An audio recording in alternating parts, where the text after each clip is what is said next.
নমস্কার। কবি সুকুমার রায়ের লেখা কবিতা অবুঝ। চুপ করে থাক, তর্ক করার বদ অভ্যাসটি ভালো না। একেবারেই হয় না ওতে বুদ্ধির শক্তির চালনা। দেখ তো দেখি আজও আমার মনের তেজটি নেভেনি। এইবার শোন, বলছি এখন কি বলছিলেম ভেবে নি। বলছিলাম কি, আমি একটা বই লিখেছি কবিতার, উঁচু রকম পদ্যে লেখা, আগাগোড়ায় সবই তার।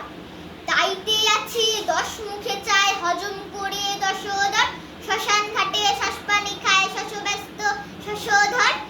এই কথাটার অর্থ যে কি ভাবছে না কেউ মোটেও, বুঝছে না কেউ লাভ হবে কি অর্থ যদি জোটেও। এরই মধ্যে হাই তুলিস যে পুঁতে খেলবে এখনই, দেখি নাচতে শুরু, ফাটতে বাবা দেখনি। কি বললি তুই? 57 বার শুনেছিস ওই কথাটা? এমন মিথ্যে কইতে পারিস লক্ষ্মী ছাড়া বখাটা? আমার সঙ্গে পাল্লা দি 7 দিন এই